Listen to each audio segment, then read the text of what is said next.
I am Jill Levenhagen, and I am the founder and editor of LUTHERWOMAN. Today, I want to talk to you about leading women online. I am fascinated with communication in this world. God has always used communication methods. In the beginning, he used what history provided, oral communication. And so he gave his law to us through a people group, the Israelites. They passed it through hundreds of years of oral stories, memorization, festivals, worship, and sacrifice. Then Jesus came, and God started to use new ways of communication. It was spread through missionaries. Jesus announced his disciples as missionaries. He commanded us to spread his message. It was spread through the written word, and he gave us his written word, not just the oral law passed through families like the Israelites. Now his word could be read and preached and studied. He spread his word through the spoken word. He asked us to teach and preach. And he even spread it through travel, like what was happening in the world and the industrial revolution of back then. Jesus sent out the disciples during the time of the Roman Empire. It was the most connected civilization of its time due to both its massive road system and its location close to Europe, Asia, and Africa Asia by sea and Africa. I don't think it was a mistake that Jesus came at that specific time in history. I think it was good timing on God's part. He didn't just have one plan to get the word out. He diversified. He used what was available. Throughout history, he took tools created by and invented by man and used them for his glory. He used modern distribution methods, the printing press. The printing press made the Bible available to every man and not confined to church leaders. Since then, there's been communication tools that become the cultural norm, but are also used in spreading the gospel. Newspapers ushered in the age of mass media. Telephones connected people when they were disconnected geographically. Radio and television brought the printed word to life and also introduced entertainment. The internet ushered in the digital era and brought us instantaneous information and broader communication and connection. Social media introduced mass personal communication, digital socialization, and also audience participation in media. And smartphones delivered it all to our person 24/7. God can and will use all of it, anything. I've always been in awe when I think of the invention of the printing press and how God used that to print his word and get it into the hands of individuals. It's what always gives me hope and keeps me doing digital ministry when others think that our digital world is all bad and they want to retreat.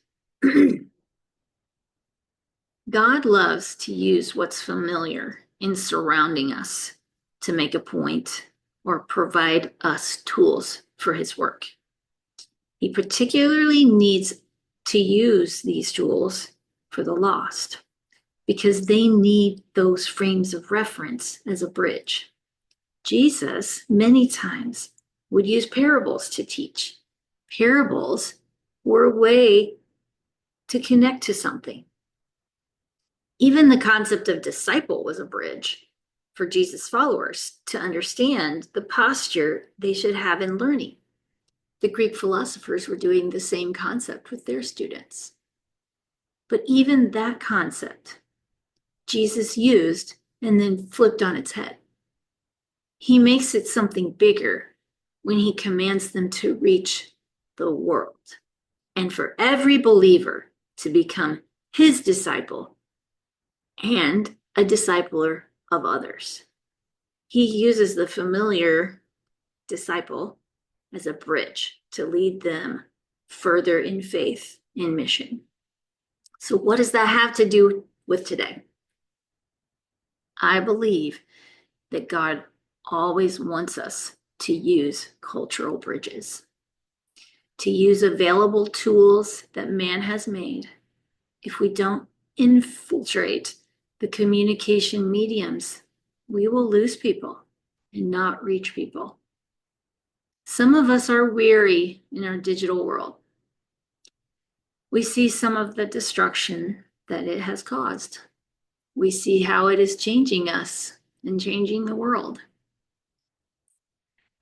But the world will change, just like it changed with the Roman Empire and the printing press and telephones and TVs and the internet. Those things will be used for entertainment, cultural change, and even evil. And God will use every one of those things for his glory. Just like Jesus drew upon familiar terms and cultural norms to teach, we also need to use the tools of our culture to be a bridge. I was in a doctor's office the other day, and I saw a lady reading a newspaper. She must have brought it there because they don't keep newspapers at the doctor's office. I don't even see anybody reading newspapers anymore. I found myself staring at her. It was like seeing a payphone. Or the time my son found a floppy disk. Just like so old school, I guess. It's weird, right? Newspapers got trampled by the digital world. They tried to catch up. They got online, finally, and then they ruined it by charging us to read more than a paragraph of an article. Drives me crazy. Newspapers are becoming obsolete. Newspapers are a little like our church problem. In the last 50 years, the church has been in decline, both in the LCMS and other denominations. There are books and articles everywhere that try and explain it. When I was doing research for this talk, I read about all the reasons why, but no one mentioned this reason: the digital age. I believe the digital age is suspect in the decline of the church. Okay, indulge me in a minute in an illustration. I don't have a picture, so you're gonna have to picture it in your mind. While in college in 1992, I attended a missions conference where the 1040 window was presented to us. Perhaps you've heard of it. You basically draw a line. You take the other side of the globe, Africa, Europe, Asia, and you draw a line on the 10-degree north and the 40-degree north latitudes.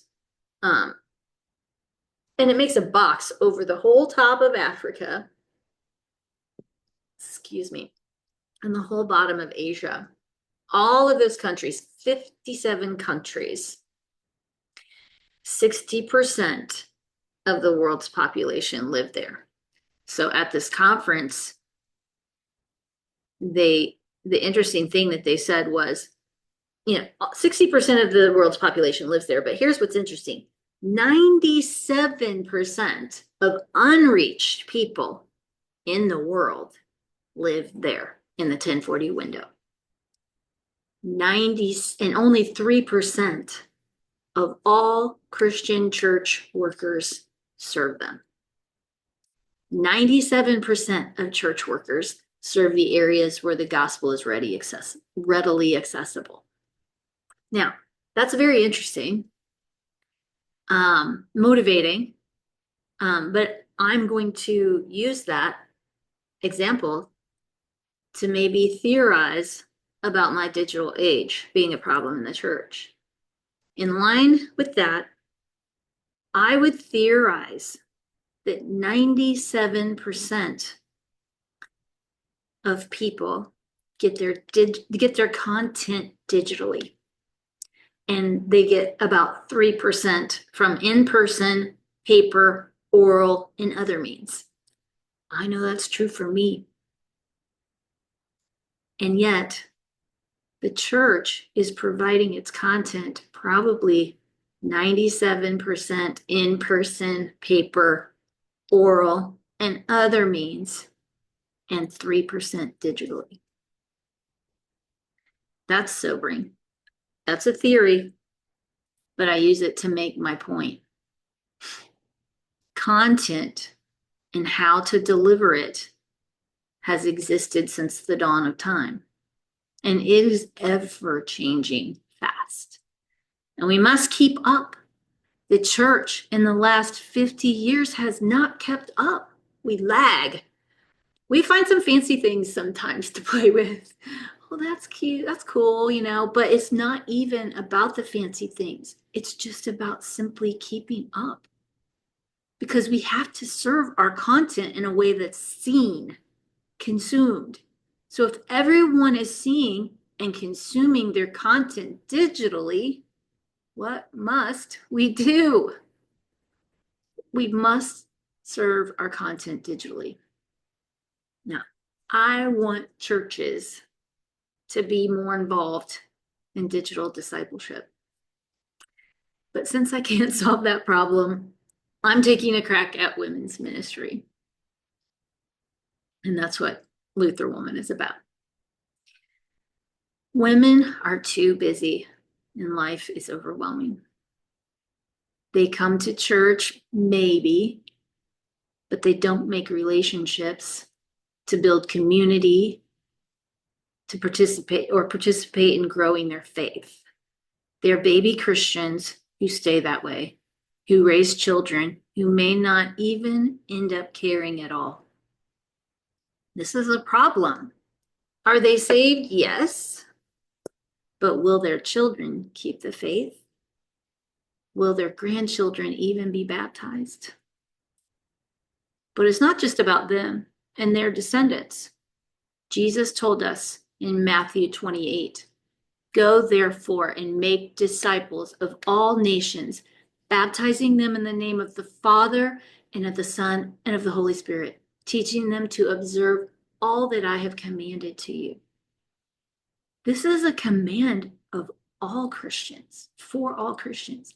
If people aren't being moved along in the maturity of their faith to move from disciple to discipler, then we are not doing it right. Our jobs as disciples of Jesus is to multiply ourselves.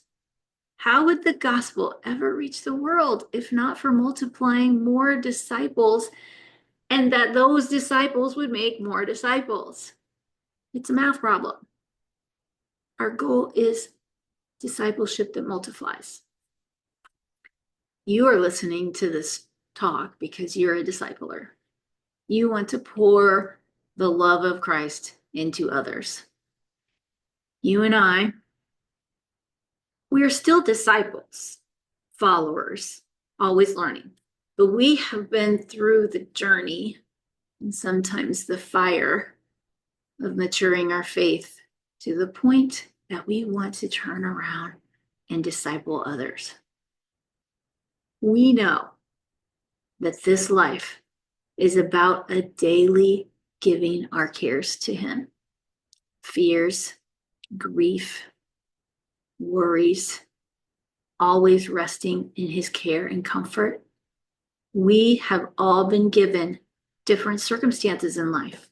Some a difficult childhood, some tragic events, some grief, some challenging kids, disabilities, toxic people to deal with.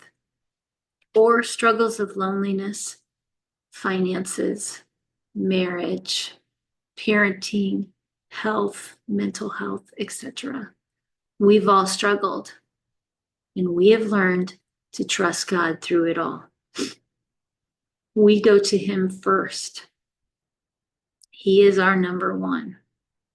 Number one above our husband, above our mom, above our best friend.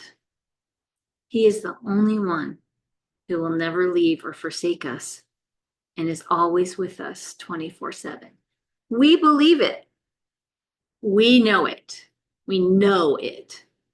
But there are women in our churches who don't know if they belong or if all this really matters. They don't understand how God upholds their life. The goal of all these women is to believe it and to have a deep relationship with God so that He is their rock. He is their comfort. He is the one they run to know that in lives of suffering, heartbreak, pain, trials, and chaos, that God is there and cares deeply, that they go to Him first, that they believe that He is there for them, loves them, and even when He doesn't answer their prayers the way they desire, that He is still everything they need. And that they believe it and that they know it. That they become disciplers and we multiply. We are not discipling the next generations of women well. And it's not because we don't care or haven't tried, but we have not bothered to change what we do to disciple women for eons. Think about your mothers and what they were doing pre-1980. They were getting together for every reason. They were at home. It was easy. They were getting together in church, in their houses, in the community. That is all they had. They didn't have activities outside of a few miles from their house. They didn't have social media. They couldn't connect with old friends daily. Those ladies gathered. And then they went to work in droves. By the 1990s, over half of adult women were working. We had this huge shift in society, but the church just went on its merry way. I get it. We all have to just go with the flow when the world is changing. But the digital age was also booming and changing life as we know it, all at the same time. So now we have two huge factors that changed lives for women, and the church made no shifts to compensate. The non-denominational world, they're online. The evangelicals, the women are online, writing, leading, teaching. Sometimes we wonder why our kids step out of the Lutheran church and end up there. It's easy to think that it's about their big, exciting churches and contemporary music and kids programming. But part of it, I believe, is that the evangelicals are in the hands of women. Not only are their churches better at digital communication, their women are leading online. They are being themselves, sharing their lives, sharing their struggles. They are connecting to women. And why would that be attractive? Because women aren't connecting to other women in their own churches now. I usually say it like this. Picture a woman in the church. Not the diehard Lutheran, never miss anything, bring a fork in case there's a potluck Lutheran. Not that lady. I mean, picture the woman who slides into the pew with her kids a few minutes after service starts, and she's thinking, actually, I think she probably wants to scream this. I'm here. We made it. I accomplished this feat of superhuman tenacity. I got this family to church. She's feeling good about that. And that's about all she manages. She's looking around the church and seeing the pastor's wife or the Plan Every event Susie or the Never Miss Bible Study Margie. And she's thinking, they don't get me. They are not like me. They have no clue what my life is like. These women don't believe that their life resembles ours in the least. They don't believe they would have anything in common with you. And what do we say to them when we see them? Hey, why don't you come to this event? Oh, we're having a study come to this Bible study. Instead of, how was your week? Or better, you talk to them regularly about their life and you know what's going on and you love them and you connect with them. That's not happening much and not, at least not enough. We are not connecting with women in our churches in a real way. They see right through us. They think all we want for them to do is to do all the churchy things, when all they want is rest and comfort and strength. They have no idea how they could do more things. But it can happen. They can move through discipleship and come to a point where they want it. They want more. When they want more, they will seek it. We have to get them there. As Lutherans, we want to say that God does all the work, but he does it through us. He commanded us to do it. Now, that is the ideal, that we connect and make relationships with them and discipleship and disciple them personally in the church. I might need a bigger stage to be able to wrangle some thousands of Lutheran women into making this their mission, their commission. But in the meantime, it's just us here. We need to be creative about reaching them, about discipling them, about building bridges. Digital communication can be a bridge. Women have their phones and devices with them at all times, connected to their person. Even when they don't have relationships in their church, we can help them along in their faith by providing digital content. It's a bridge. We can even make connections with them digitally that helps us.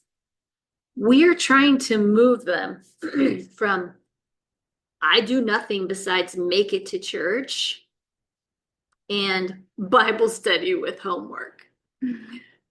These things could not be further apart, and they can't see it. They can't see. They can't see from here to there. They have no clue and probably no desire to get there. So how do we move them from here to here? We have to get creative.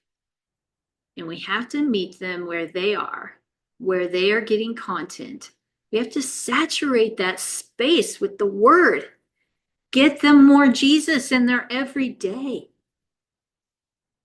And they might get some Jesus from other denominations if we don't do it ourselves.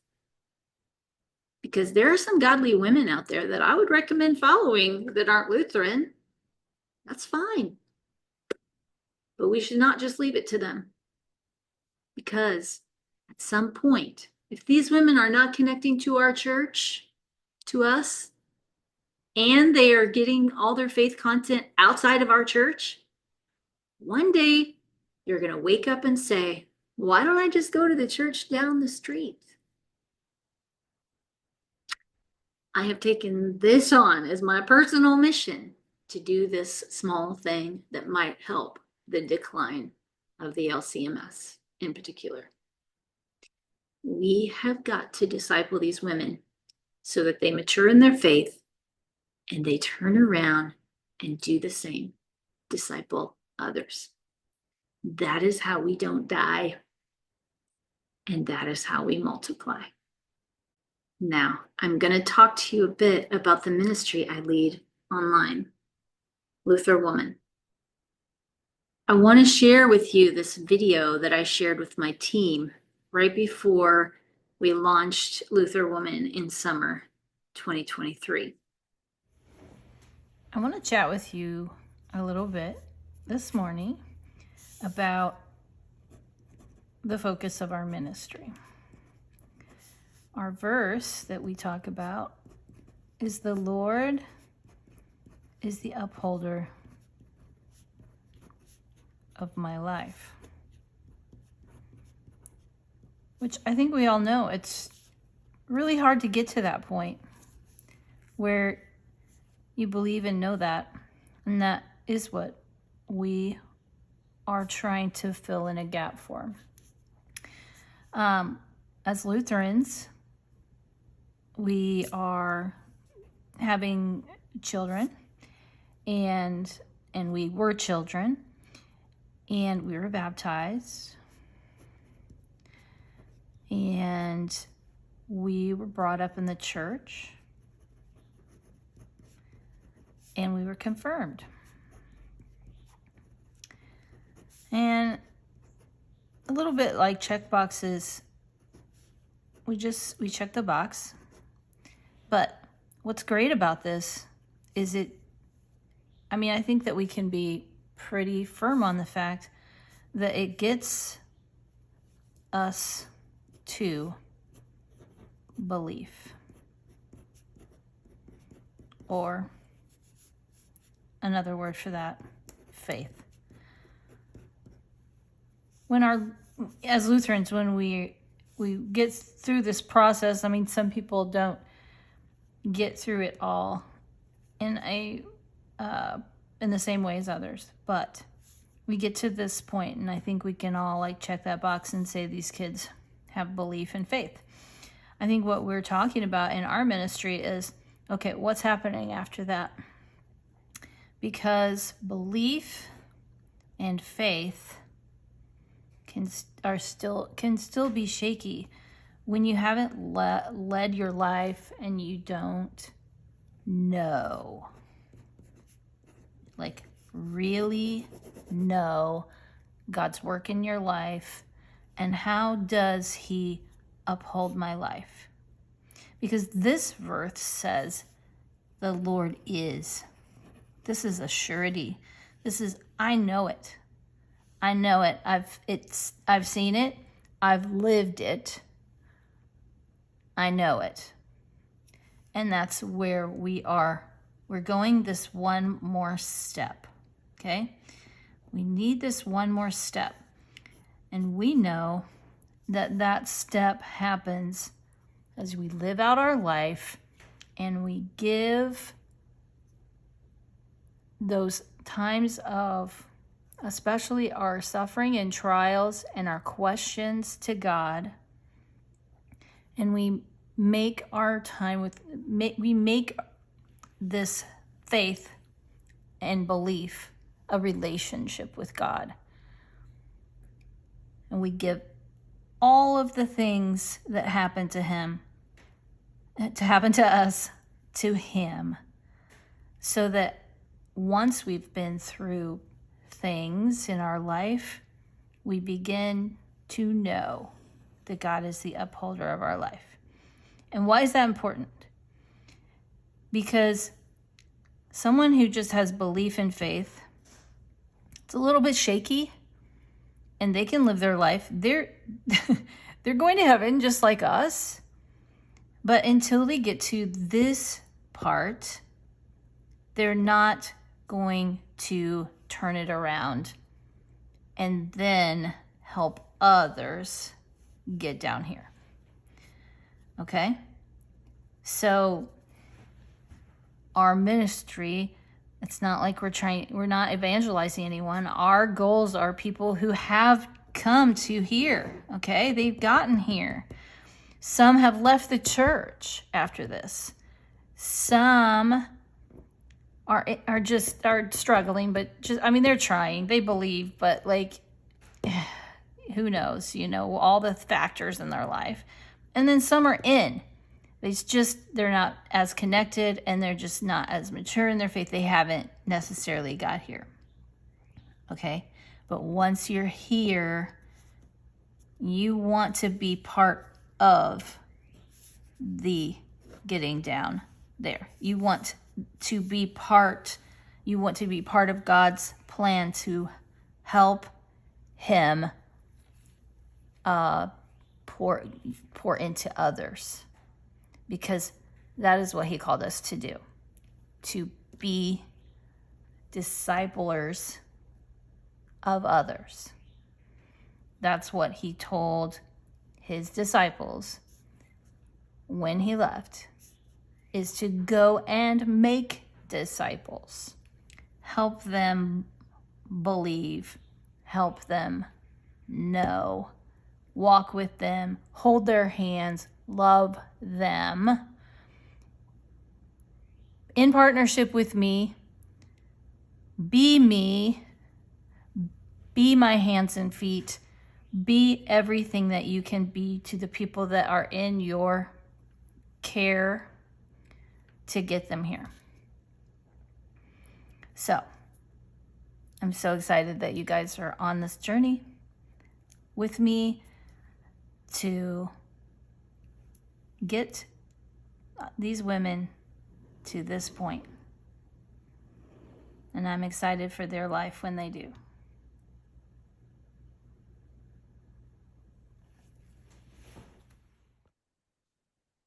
God blessed me with a number of random talents, skills, experience, and creative juices that I can't stop. The first talent I knew I had was singing. I loved singing in church. I was the drum majorette in high school. I figured out that I could run things. I met with my pastor in high school to lay out some plans I had to make the youth group better. I had vision and confidence. I designed the college yearbook. The first year it went digital. It began my love for graphic design that I have used in everything. I moved across the country to California. I was single for my first church job in 1995. I was independent. I managed a children's ministry with 400 kids and 60 volunteers in the 1990s. It's kind of unheard of during that time. This was non-denom. I wasn't Lutheran at the time. I loved complex organization and helping people find their place to serve with their gifts. After marriage and kids, I taught myself digital photography and Adobe editing. Then I taught myself WordPress and SEO and built a website that made money through traffic and ads. And in 2022, after all of these things that I have done, God seemed to be leading me to use all of these things for him, except the singing. I'm not going to sing for you guys. I saw this need and I felt I was being called up to do it. A unique giftedness here. It became clear to me that digital leading today is through connection. People today value a connection to their leaders. They want to know their story. They want to build some trust. They follow individuals, not so much large organizations. We learn through storytelling and connecting through sharing faith and life. My job was to use my skills to help other women get out there and lead. Their talents and gifts are speaking. Their talents and gifts are teaching, speaking, writing, nurturing, connecting, They don't know anything about technology and building blogs. And that is a barrier. So that's how I fill in the gap. I started Luther Woman. I don't think I'm behind digitally. I'm out there trying to be all creative and solve big problems, come up with ministry, use digital ministry, all of that. But here's a story for you. After we worked on this project for a year before we launched it in 2023 of September, it was a true labor of love by me and 20 other women at the time. We had plans, vision. We wanted to write books and have retreats, have a national conference for single ladies, have Facebook groups to help Luther women with different stages of their life, help churches in their ministry to women, have a podcast, write book reviews, have a book club. That was not the whole list, okay? We were thinking big for Luther Woman. And we just kept failing. For the last year and a half, after we launched, a lot of things have not worked out as we planned. And literally, 6 of my team members, including myself, moved across the country for ministry and calls this past summer. So this year has been difficult to stay on task. I've been very discouraged. Then last fall, I met Gail Finken from Multiply. She used to be the executive director of PLI. She didn't know me from Adam, but she sat down with me at the Midwest Best Practices and coached me a little. One thing she said to me, and it seemed so vague, she didn't even really explain what it meant, but it was just kind of her motto, I guess. What you begin is where you'll end. Or where you begin is where you will end. I'm not exactly sure how she said it, and through her talking and my thinking afterward, I realized she was telling me that what God gives us to do, He provides everything needed. And He did lead me to do this. And He did give me all the skills to do what He needed me to do. I didn't need to go having crazy big plans because in the next 24 hours, it hit me all the ideas and vision and ministries and big plans for this national ministry for younger women of the LCMS. Why were all the ministry plans not working? Because in the beginning, the simple plan was to get more women writing, to get more women online. That's what God called me to do and prepared me to do. That's how I began. I love empowering women to lead and to serve. And that is how I can end, just doing my part. I just need to keep doing that. You know what happens if I do my part? Those ladies do the ministry and things that God laid on their hearts to do. God laid on their hearts to serve the women of the church, and they use their platform and the Luther Woman Network to do it. Where you begin is where you will end. All I have to do is help them and coach them, connect with them and lead them. And they and God will do the ministry they are called to do. And that's not even the end of the story, because we did talk about, let me go back up here in my notes. We talked about me thinking I'm not behind digitally. I'm up there. I'm not behind the times. But after that talk with Gail and some of my other realizations, I had another final realization. That is how the younger generations respond today anyway. They don't respond to big organizations and big ministries. They respond to real women living their real lives and having real faith. Influencers. That's not a bad word. God wants us to be influencers. Influencers with a platform. The world today is influencers. That's what the young ladies know. That's what they know. That's new. It's even infiltrating us old ladies because we're on our phones. We follow these people. And then I realized that I myself, this, digitally informed and, forward thinking, I myself had been taking a 20th century concept of big ministry and trying to make it still work in today's world. Even me, techie, digital crusader, even I had it wrong. With Luther Woman, we are using something familiar that women already use in their daily life to build a bridge. Digital communication is our tool that Jesus wants us to use.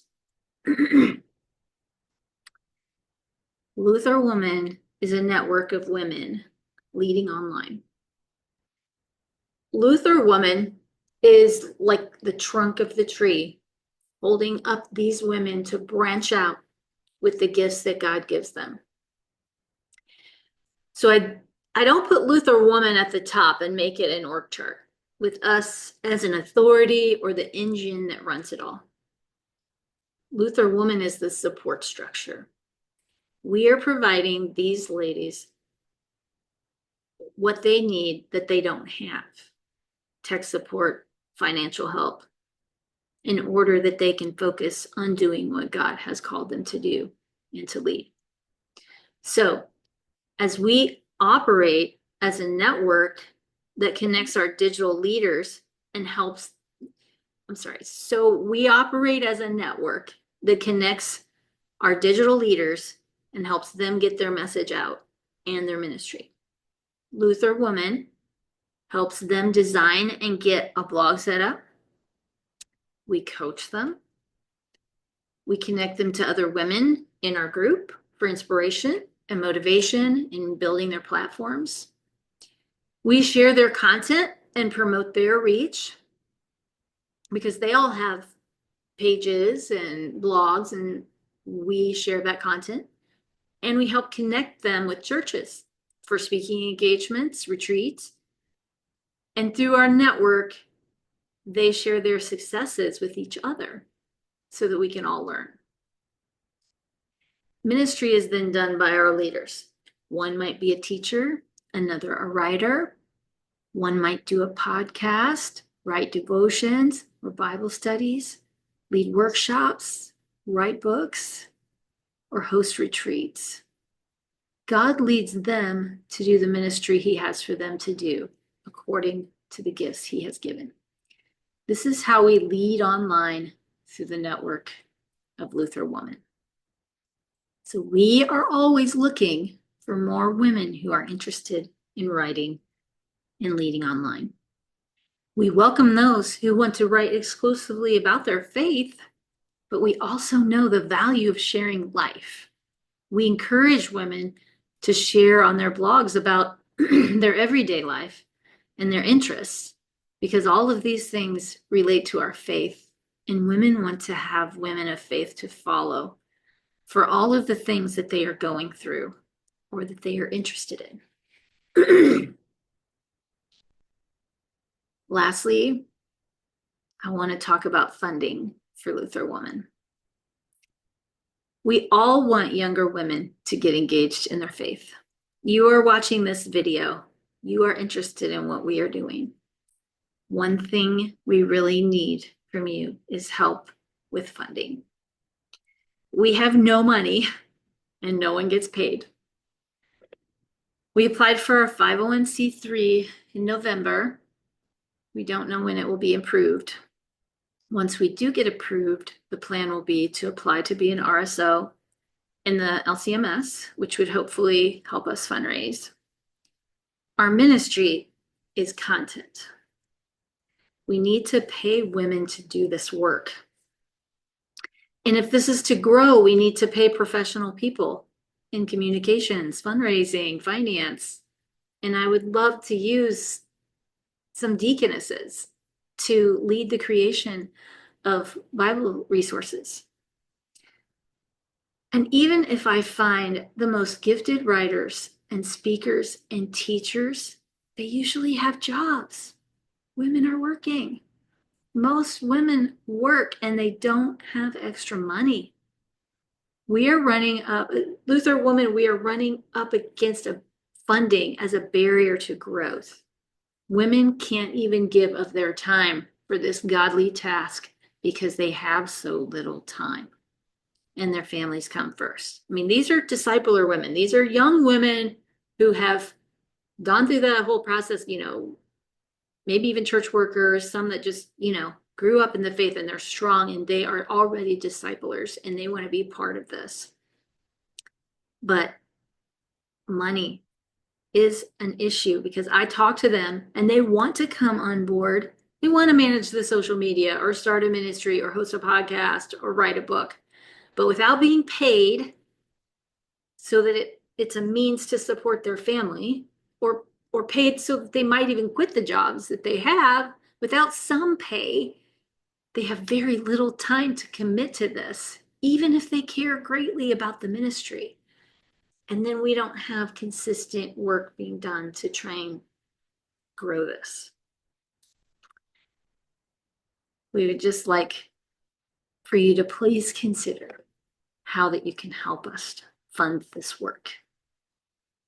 I thank you so much for listening to this talk.